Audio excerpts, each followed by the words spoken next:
Soy Jaime Laurencio Bonilla y voy a exponer los multimedia en los procesos de enseñanza-aprendizaje.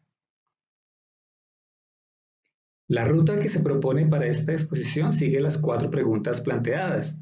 Primero, la multimedia respecto a su definición, componentes y elementos. Segundo, discusiones sobre el aprendizaje multimedia.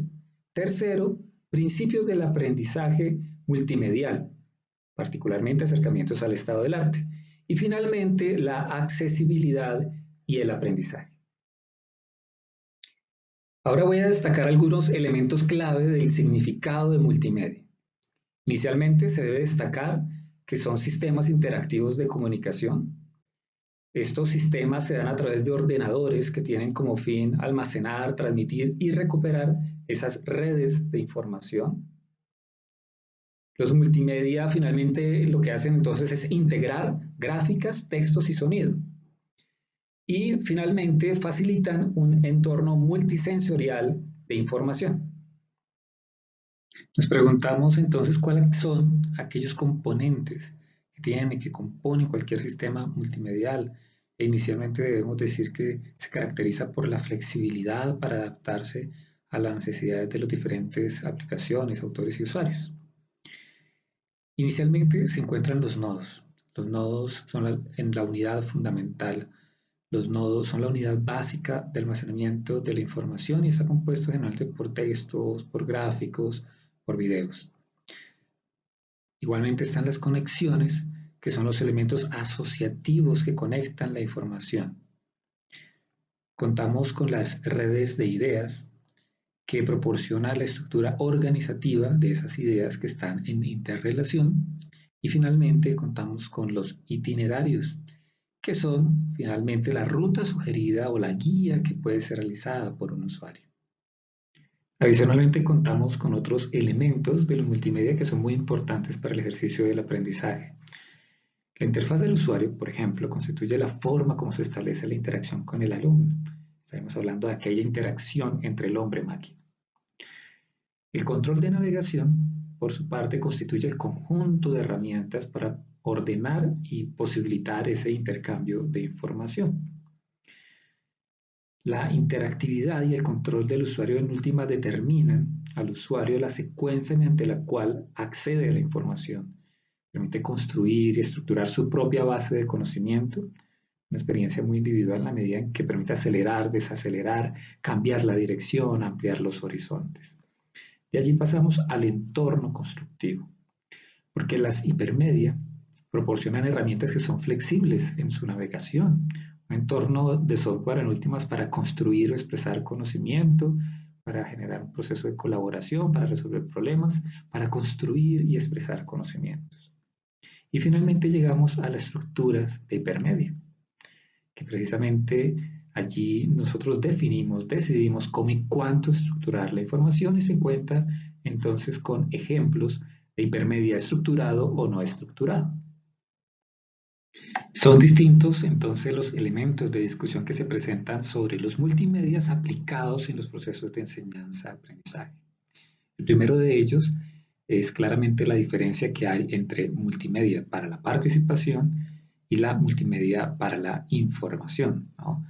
Es decir, entre las presentaciones de multimedia y las multimedias interactivo, porque los dos presentan aplicabilidad en la enseñanza multimedia. El control de la comunicación está en manos del emisor. En la multimedia interactivo, finalmente la información se presenta es de acuerdo a las acciones y demandas del usuario.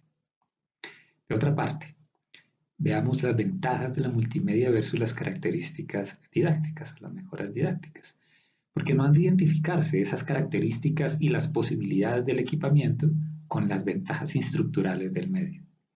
La multimedia, finalmente, solamente tiene razón de ser en la enseñanza si ofrece claras ventajas instruccionales. Y esta multimedia será efectiva instruccionalmente en la medida en que comprometa activamente al estudiante en un proceso de enseñanza, en un proceso comunicativo, pero en forma de diálogo. Asimismo, debemos preguntarnos por la desorientación del usuario que a veces se presenta. Suele ser habitual Suele suceder que con las multimedia queda claro que es mejor el enfrentamiento intuitivo de la información, porque conectar información nueva a una estructura cognitiva es un proceso individual y la hipermedia permite a los usuarios individualizar su proceso de adquisición de conocimiento e integrarlo, pero la utilización inadecuada de estructuras no lineales a veces puede generar bastantes dificultades, porque puede generar sobrecarga cognitiva y la desorientación de los usuarios, de tal manera que el usuario finalmente pierde totalmente el interés y por lo tanto esta multimedia carece de sentido. Finalmente, debemos pensar en la interactividad, que es un elemento permanente en toda la multimedia. Es una variable principal que influye en la naturaleza de los sistemas hipermedia, influye en la conducta del usuario, en el entorno, en la función del sistema. Pero realmente importante es qué van a aportar de nuevo, el nivel de implicación, inteligencia y racionamiento lógico de la imaginación y de los sentimientos. Vamos ahora a abordar entonces la teoría cognitiva del aprendizaje multimedial, que finalmente tiene como objetivo es alinear el diseño instruccional con la arquitectura cognitiva humana. Para esto vamos a reconocer cuál ha sido el recorrido histórico de la teoría cognitiva y su relación con los multimedia, a manera de estado del arte. Inicialmente reconocemos en 1984 la teoría de la carga cognitiva, hacia el 2004 el paradigma del procesamiento de la información y hacia el 2005 la teoría cognitiva del aprendizaje multimedial. Precisamente a partir de este último, de la teoría cognitiva del aprendizaje multimedial de Richard Meyer, es que vamos a dar continuidad a esta exposición recordando cuáles son esos principios entonces del aprendizaje multimedial que tienen como objetivo en últimas alinear el diseño instruccional con la arquitectura cognitiva humana. Aquí se entiende la cognición humana realmente como un procesamiento de la información y aquellos materiales instruccionales que se diseñan lo que pretenden es disminuir la carga de trabajo. Por lo tanto, hacia el 2017, con uno de sus trabajos, Meyer identifica el principio de la representación múltiple, que da cuenta del principio de la atención dividida, pero también del principio de la modalidad, de la antigüedad, de la individuación, de la redundancia, de la coherencia y del principio de segmentación. Adicionalmente, encontramos otros principios que nos ayudan a este ejercicio del aprendizaje multimedial, como son el principio de la inversión por pericia, el desvanecimiento del andamiaje, el principio de la solución libre de los problemas, el principio de completar los problemas, el principio de la imaginación y el común denominador, que es el principio de la interactividad. Finalmente, es necesario reconocer la importancia de la accesibilidad en el aprendizaje multimedial.